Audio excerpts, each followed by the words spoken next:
Let's look at the key findings from the report on China in Africa.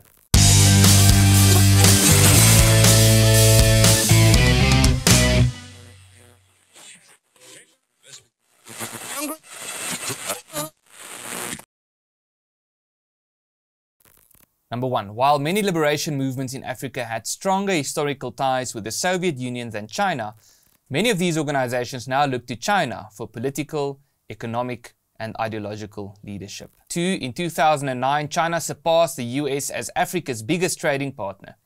By 2017, Africa-US trade amounted to $55 billion US, while Africa-China trade had already reached $155 billion US. 3. By September 2019, 40 out of the 54 African countries had signed some sort of an agreement of understanding or other agreement to be part of the Belt and Road Initiative. Number 4. In September 2018, Xi Jinping pledged $60 billion US for endeavors in Africa, in addition to China's 2015 promise of $60 billion US, to be delivered in the forms of investment and loans as a means of bettering the lives of the local people and putting more emphasis on the environment and resources. Number 5. China is becoming increasingly involved in UN peacekeeping operations in Africa and offers training for police officers and military assistance in a number of African nations. Number 6. Cyril Ramaphosa, the President of South Africa, is one of China's most forceful advocates in Africa, pushing back at the United States on a variety of issues, including the endorsements of Huawei and describing the US as clearly jealous of China. Number 7. Whereas China's relations with Africa used to revolve around solidarity against imperialism, contemporary relations are more characterized by economic issues. Number 8. Socialist policies in Africa are particularly directed at the redistribution of property, often accompanied with promises of creating a utopia, and violence, or threats of violence at least, against those who do not cooperate. Number 9. China has a direct interest in the South African government's pursuit of the policy of expropriation without compensation. Number 10.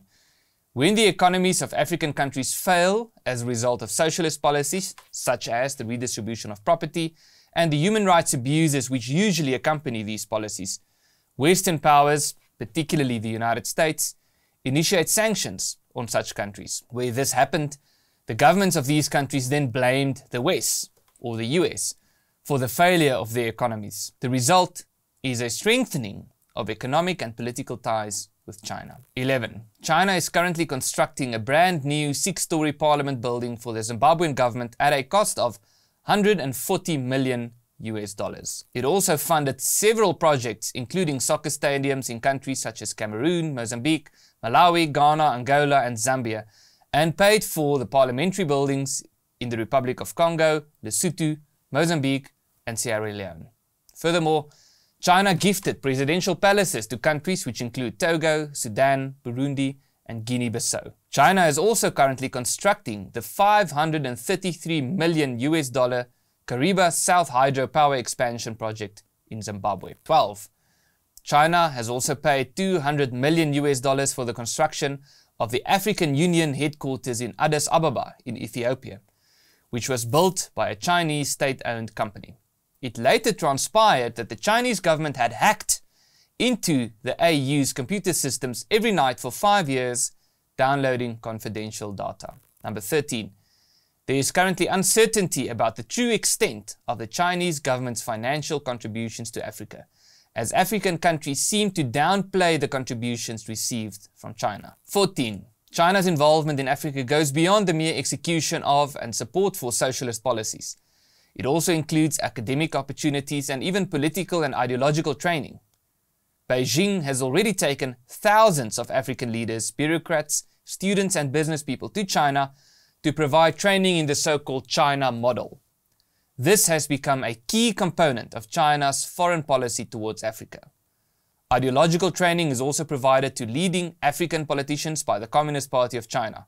This includes training in strategy, propaganda, discipline, and party loyalty. 15. China overtook the US and the UK as the top destination for Anglophone Africans to study abroad. 16. African leaders deny being led into a debt trap with China and describes China's involvement with Africa including loans to African countries as for mutual benefit. 17. African countries have been stacking up in its debt to China, where Chinese loans to Africa amounted to $2 billion in 2005. It had increased to $30 billion by 2016. 18. By 2018, around 40% of low-income countries in Africa were in debt distress or at high risk of it. 19. The US cautioned that it would not be sympathetic to continued debt forgiveness for low-income countries in Africa. In the last 20 years, the International Monetary Fund has helped the world's poorest nations to clear billions of US dollars worth of unsustainable debt. However, the need for debt forgiveness persists. 20. It is reported that common trends among Chinese business in Africa include violations of workers' rights, discrimination, poor working conditions, unfair labor practices, and hostility towards trade unions. 21. More than 60 of the Congo's Katanga province's 75 processing plants are owned by Chinese companies, and 90% of the region's minerals go to China. An African NGO claims that 80,000 child laborers younger than 50 years, or about 40% of all the miners, were supplying ore to Chinese companies in this region. 22.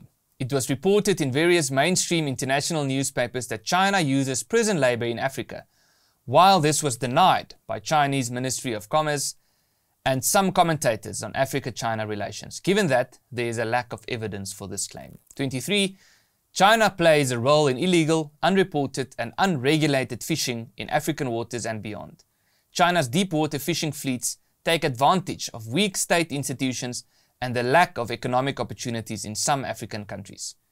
50% of countries whose territorial waters are often crossed into by foreign fishing fleets are in Africa, while 65% of fleets conducting illegal, unreported and unregulated fishing are from China or Taiwan. Yields for local fishers are dwindling, and competition for limited fish stocks have already led to violent conflicts in Africa. Number 24. Chinese syndicates use poor Africans to poach rhino in South Africa and other African countries. China legalized rhino horn and tiger bone for medical purposes in 2018. While there has been a decrease in the number of rhinos poached across Africa since the peak of the crisis in 2015, almost 3 rhinos are still killed daily. South Africa has 80% of the world's rhinos and is hit hardest by poaching criminals. Roughly more than 7,000 rhinos have been poached since 2008. Number 25. Zimbabwe is currently paying its debt to Chinese representatives with elephant calves. Since 2012, Zimbabwe has shipped 108 baby elephants to zoos in China. Number 26. Donkey populations in various parts of the world are collapsing due to the Chinese demand for the gelatinous liquid found under the skins of these animals. The fluid is used as an ingredient in beauty products and medicine and is known as izhao. To meet the demand for izhao, China needs about 4.8 million donkey skins annually. Number 27. Illegal logging in southern Africa is dominated by Chinese nationals.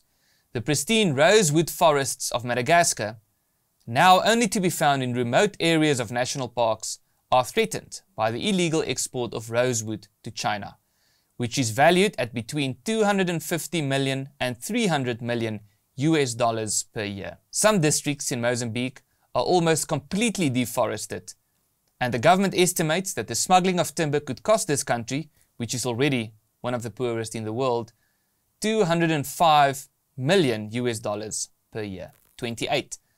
China's military footprint in Africa is expanding rapidly. Addressing the United Nations General Assembly in 2015, Xi Jinping offered 100 million US dollars in military support over 5 years to Africa. In 2017, the People's Liberation Army of China set up a 98 acres military base in Djibouti with a 10-year lease at 20 million US dollars annually. China is currently the top arms supplier to sub-Saharan Africa, accounting for 27% of the region's imports over the 4-year period from 2013 to 2017, which is an increase of 55% over 2008 to 2012. A total of 22 sub-Saharan African countries procured major arms from China from 2013 to 2017. Key among these are Ghana, Kenya, Nigeria, Tanzania, and Zambia. In April 2019, the the Zimbabwe Mail reported that China's special forces were to be stationed in Zimbabwe and that China was planning to build a secret underground military base in the country.